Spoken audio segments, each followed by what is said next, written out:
നമസ്കാരം. ഏഞ്ചൽ ബ്ലെസ്സിങ്ങിലേക്ക് സ്വാഗതം. നമുക്ക് നോക്കാം നിങ്ങളുടെ കറണ്ട് എനർജി എന്താണ്. നിങ്ങളുടെ കറണ്ട് എനർജി, നിങ്ങൾ ഇഷ്ടപ്പെടുന്ന വ്യക്തിയുടെ കറണ്ട് എനർജി, നിങ്ങളുടെ റിലേഷൻഷിപ്പിൽ എന്താണ് നെക്സ്റ്റ് സംഭവിക്കാൻ പോകുന്ന കാര്യം.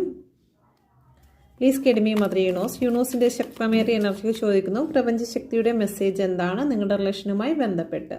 ഓക്കെ, നിങ്ങളുടെ എനർജി നോക്കിക്കഴിഞ്ഞാൽ ഇവിടെ 2 ഓഫ് പെൻറ്റിക്കിളിൻ്റെ എനർജിയാണ്. ആക്ഷൻ എടുക്കാൻ വയ്യാത്ത അവസ്ഥയിലൂടെയാണ് നിങ്ങൾ കടന്നു പോകുന്നത്. 2 സിറ്റുവേഷൻ ഇവിടെ കാണിക്കുന്നു. വേണോ വേണ്ടേ എന്നുള്ളൊരു ചിന്ത, അതുപോലെ തന്നെ മനസ്സിൽ ഒരു നെഗറ്റീവും പോസിറ്റീവുമായിട്ടുള്ള ഒരു എനർജിയെ കാണിക്കുന്നുണ്ട്. ഓക്കെ, എന്ത് തീരുമാനത്തിലേക്കാണ് കടന്നു പോകേണ്ടത്, ഞാൻ ഇതെടുത്തു കഴിഞ്ഞാൽ ശരിയാകുമോ, സ്റ്റക്കായി നിൽക്കുന്ന അവസ്ഥ, ഏത് വശത്തേക്ക് മാറിപ്പോകണമെന്നറിയാത്ത അവസ്ഥയിൽ നിൽക്കുന്നു. ഓക്കെ, അപ്പോൾ ഈ ഒരു എനർജിയാണ് നിങ്ങൾക്ക് നിലവിലുള്ളത്. നിങ്ങളുടെ പേഴ്സണിൻ്റെ എനർജി എന്ന് പറഞ്ഞു കഴിഞ്ഞാൽ ഏസ് ഓഫ് വാണ്ടിൻ്റെ എനർജിയാണ്. അവർ നല്ല എനർജിക്കായിട്ട് നിൽക്കുകയാണ്.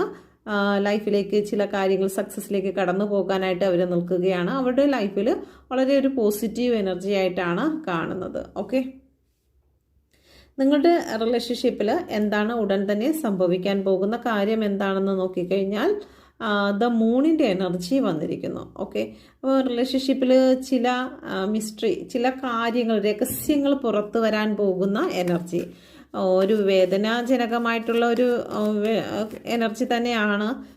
നിങ്ങൾ അറിയരുത് എന്ന് വിചാരിച്ചിരിക്കുന്ന ചില കാര്യങ്ങൾ പുറത്തു വരുന്നു.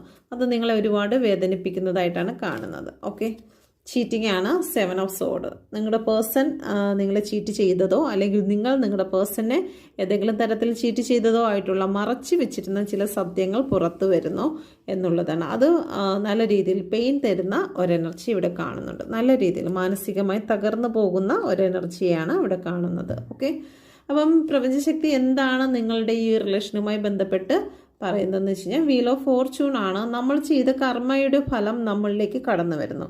ഓക്കെ, ഈ ഒരു റിലേഷൻഷിപ്പിലേക്ക് കടക്കുന്നതിന് മുമ്പ് നമ്മൾ കാരണം ആരെങ്കിലും മനസ്സ് വേദനിച്ചിട്ടുണ്ടെങ്കിലോ അല്ലെങ്കിൽ റിലേഷൻഷിപ്പ് തുടർന്നുകൊണ്ടിരിക്കുമ്പോൾ നമ്മളെ സ്നേഹിക്കുന്നതായിട്ടുള്ള ഏതെങ്കിലും വ്യക്തികളുടെ മനസ്സിനെ വേദനിപ്പിച്ചുകൊണ്ടാണ് നമ്മൾ എന്തെങ്കിലും കാര്യങ്ങൾ ചെയ്തിട്ടുണ്ടെങ്കിൽ ആ ഒരു വേദന നമുക്ക് ഈ ഒരു റിലേഷൻഷിപ്പിൽ നിന്നും നമുക്ക് തിരിച്ചു കിട്ടും.